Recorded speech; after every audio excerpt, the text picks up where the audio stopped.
This is Candid Conversations with Dr. Mayfield, a podcast that resources families and friends with tools to have important conversations about mental and emotional health.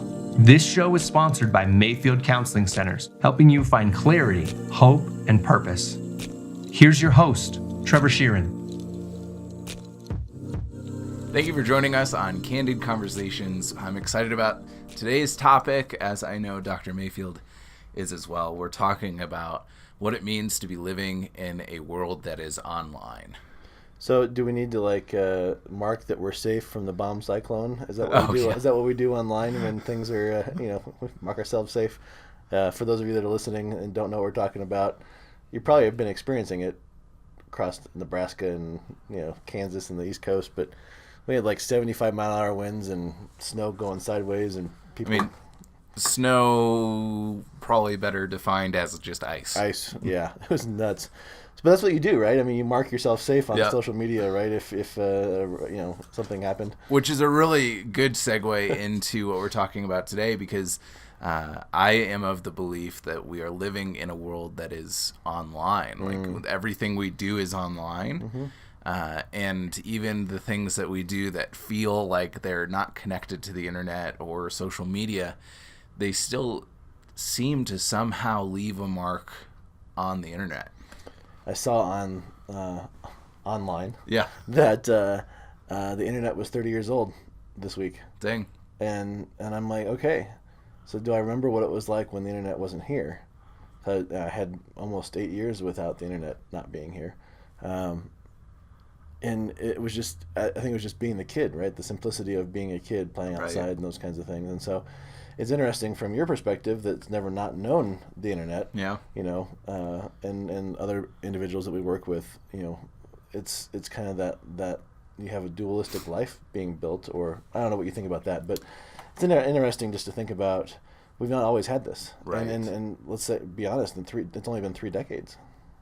And I think the internet is speeding up a lot of processes that were there already, that were just going a lot slower. Like my wife and I were talking about a certain internet hoax scare thing. She was really frustrated with just the state of the world and how did we get so bad? And I just had to remind her, it's always been this bad, and things like this have been going on for a lot longer than we'd like to think. The only reason that it seems so bad is because we know about it. Ooh. I mean, think about Right. the speed at which news can travel now. If something happens in another country, normally without the internet, we wouldn't have heard about it until next week. Mm-hmm. Now we hear about it almost instantaneously. Well, right, the tragedy that happened in Christchurch last night, right, with the mosque shooting. Without the internet, it would have been, reporter, paper, go to print, it'd be maybe a day or two delayed, 30 years ago. Yeah. Now it's, we get I don't know if I took this off my phone because I was tired of it, but I follow 3 different news channels, just to get a flavor of all the different types. And I actually had to take it off because I was getting alerts. This Right, is happening here, this is happening here, this is happening here, this is happening here. And I can't. Right, you're getting all of the bad news from the entire planet Yep. in your pocket. Yeah. And that's going to do something to your headspace. Right. Yeah. It can't. Yeah. It can't. Information overload. Right. And so this idea of living, having a life on the internet, or with our kids. So, we talk a lot in schools about social media and the pitfalls there, and that's one piece of it, though. I mean, think about the access of information, like we just talked about, for these kids that are in the formidable stages of brain development, emotional development, and those kinds of things. I mean, it was one thing for you growing up in the 90s and 2000s. It was different for me in the 80s and 90s. I don't think we had a computer in the house until I was 1996, 97. And so it wasn't something that I always had to have. But then I look at, my phone, and the day that I forget my phone, I was out yesterday after the snowstorm going to get some groceries and left my phone at home, and I was completely panicked. Right. Why? Well, and I think there's a lot to be said about the addiction to blue light. Sure.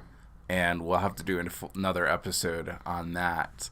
What really fascinates me is with all the news that we get instantaneously, it seems as if there's been this outbreak of a dominant or famous figure who is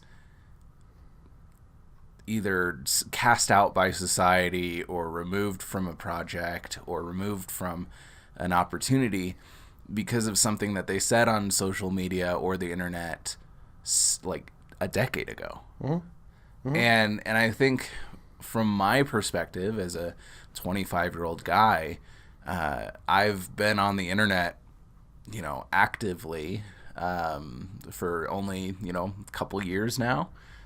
Probably since I was 18 or so, probably 16, let's be honest. It's almost 10 years. So almost 10 years. And thinking about all of the stupid things that I said on the internet back when I was 16, the things that I put up there without the understanding that, that's going to be on there forever. And I think forever is a hard concept to grasp. Well, and if you talk with most teens, and like I've done a focus group before, I've done just conversations with my clients going, when you put this on, it's not going to ever go away. Yeah. And they have a hard time connecting the two because it feels like it's just airing their dirty laundry or, having a chance to express themselves. Right. Which it is. It is. And yet we don't understand how it's a digital snapshot and a footprint that never fully goes away. And we see this happening all the time now. Like I think you were alluding to this, but of like you said, famous people or politicians or even just well-meaning individuals that are trying to work hard. And 12 years ago when they were twice as stupid as they are now or whatever, and they're as their maturity-wise, and say something that they never thought through or really don't believe, but they just put it out there. Right, because they thought it was funny or it was just easy. And I think that there's not as much of a security system with your phone as there is in talking, because you can just pull out your phone and tweet something in an instant, whereas in a conversation you have to think about it a little bit. And I, of all people, am not going to say that social media is bad or evil or anything like that. I just think it's really important that we kind of spend some time thinking about how what we posted 5 years ago is going to affect us down the road, could affect us. And I think having the mindset of it will, when we're posting something today, of is this something that I want to have said 10 years from now? Well, let's be honest, and this is, it's funny that we're talking about this because I was thinking about my own stuff that I've posted, and I love how Facebook reminds you of your memories. Oh my gosh! And things that you've posted, or those kinds of, and I haven't done anything really too terribly stupid, but Facebook's the only thing I really have gotten into, and I know that saying that I've aged myself just because everything that else is out there. Almost more so than giving your age earlier in the episode. Right, I know, and it's sobering to go, okay, I posted that 10 years ago. Wow, okay, I've come a long way. I've matured a lot. But, I don't know what else is out there right now. Snapchat and Instagram. And, there's new stuff coming out every day that I'm not even, sure I know about. But it's how do we have these conversations with our kids to help them understand the impact that it has? Because, and I've made this decision myself because I lead a company, because I've been, speaking and I'm writing and that kind of stuff. A lot of my more intimate opinions about politics or religion or whatever, I keep to conversation with close friends and family. I don't air my dirty laundry or those kinds of things on social media. And that was something I decided a long time ago, that it could have a greater impact than just me if I do those kinds of things. Yeah. And I think we're in a time where we're really seeing that reflected back to us as a almost warning sign of social media is not a safe platform to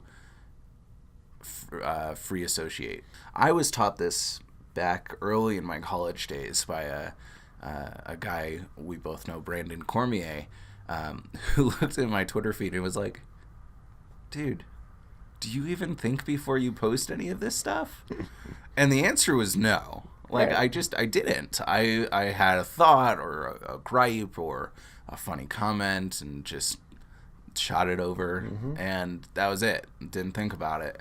And looking back on those, like they're all deleted, and so it's harder to find those. Sure. But if you're running for office tomorrow, for political office, somebody could find it. They'd be there. Right. And even if somebody really wanted to look longer, like there's internet archives and there's all sorts of stuff. And it wasn't anything that was inappropriate or crass. It was just like immature comments that would have been better off to like write on a piece of paper and throw it away, or just think it and then let it go. And there's a lot of maturity that happens in that, and a lot of maturity that's necessitated by paying attention to what you're putting on the internet. Well, and I think along with that, what does it say to the person that's reading it on the other side? That if, you want to portray yourself as a 25-year-old who is a master's student, who's working really hard, has got things together, and you post something like this that undermines everything that you've been working for, we don't think about that. And you look at people in the spotlight, and I won't name names right now, but I can think of, a half dozen people over the last 6 months that have either ended their careers because of something they posted, or have just perpetuated this persona of ignorance and stupidity by what they've been posting. And the accounts of that we hear from people that know these individuals, like, that's not them at all. This is not, like, well, then why the heck are you posting this stuff on social media? And these are adults. These are like grown 30, 40, 50-year-old individuals that are... Which I actually think is a deficit in this situation. Tell me more. So for individuals like yourself that had existence before the internet, you've had the full 30 years to make a presence on there.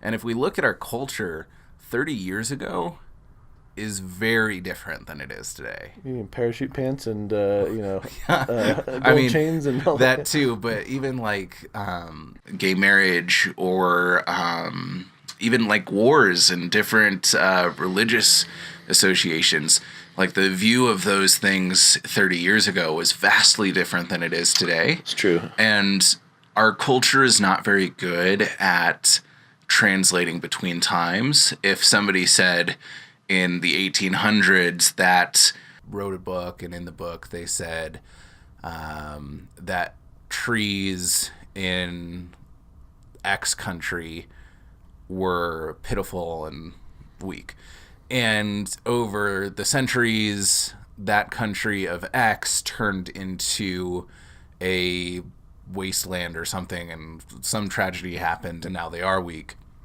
we wouldn't look at the time between what the author was writing about and what happened to that country. We would just take what that author said about the country and the country as we know it now and apply it. And so when somebody says something that may have been culturally appropriate, whether that was good or bad 30 years ago, and pull it to today, we don't do the kind of work to see like, oh, okay, we're not excusing this behavior, and also this was 30 years ago and this was the common thought of the time. And so I think it's a detriment, or not a detriment, but I think that the young people actually have the upper hand in this because we've had less time. No, that makes sense. And as we're seeing people have career downfalls because of stuff they've said on the internet, we can hopefully have a little bit of cognitive dissonance and say, maybe I should think twice about tweeting this. Well, and I think it brings up a good point too, that I'm not sure how I feel about the PC culture, right? Mm-hmm.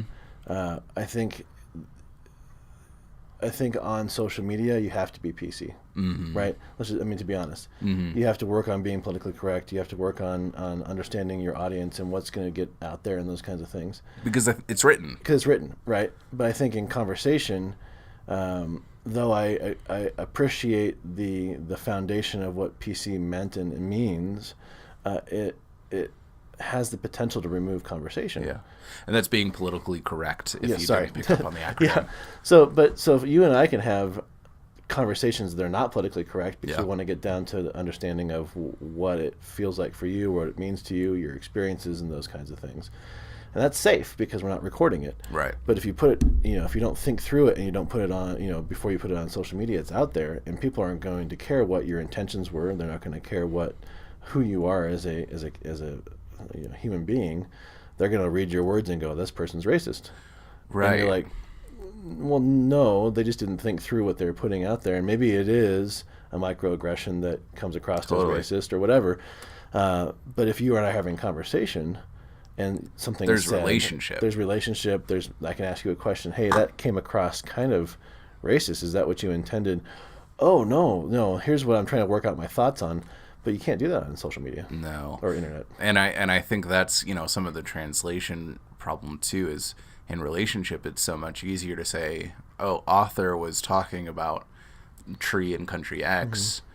And I know author. And so I know what they were saying. And this makes sense because I understand more about this person than just this one statement. Right. With the internet, you kind of lose all that because there's that confirmation bias issue as well, where if I want to look up that the earth is flat, there's plenty of scholarly, I'm using air quotes, articles that would back up that assumption. Well, let me ask you this, from your perspective and just your generation and even younger, what need is being met in somebody that feels like they have to air everything out on social media? It's a really good question, and I think it ties into what we're going to talk about next week, about this desire to be famous as a smokescreen for the true need of just being seen. Okay. Well, let's definitely say that for next week's podcast. But just as I'm thinking about all this, going, okay, I understand brain development. I understand how it's delayed because of screen time and social media. Yeah. We can do a whole podcast on this, right? But I still scratch my head and go, why? Why did you post that? What was the purpose behind it? Because there's people I respect that are out there that are entertainers, that are in the spotlight, right?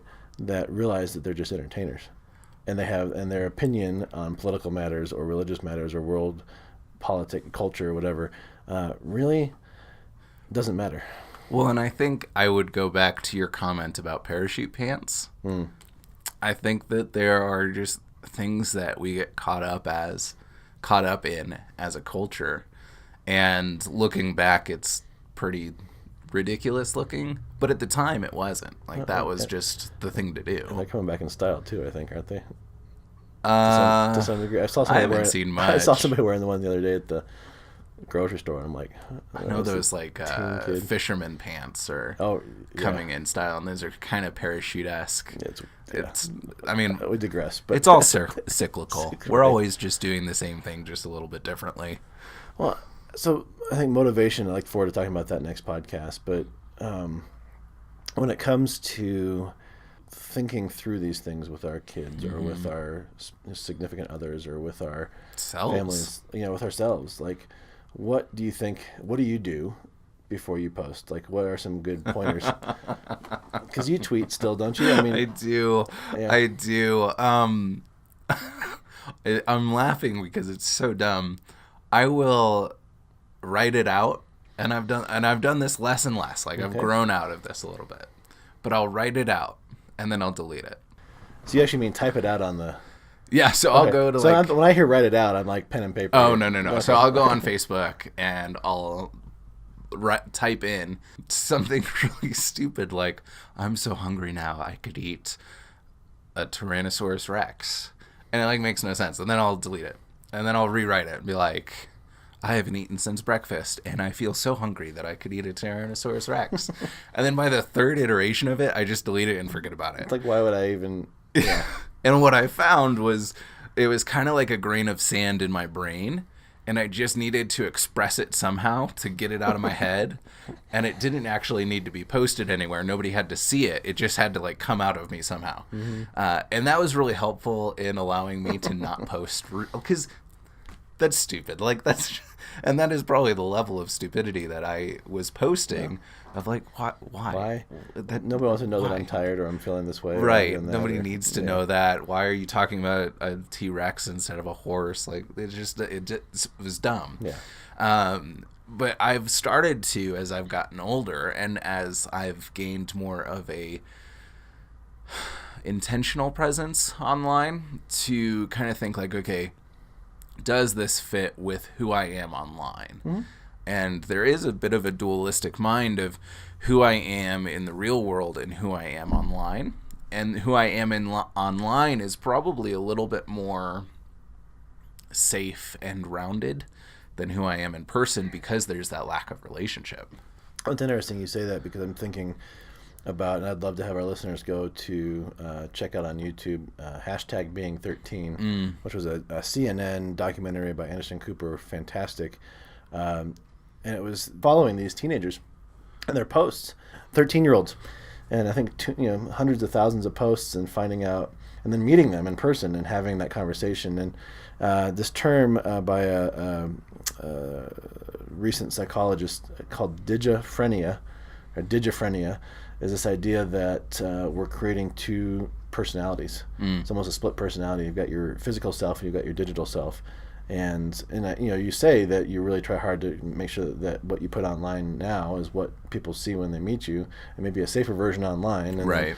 But we find with the teenagers on the #being13 documentary that that's not the case at all. It's this meek, mild, has a hard time looking in the eye teenager who's telling her friends to go, and do this to that person and this thing on that.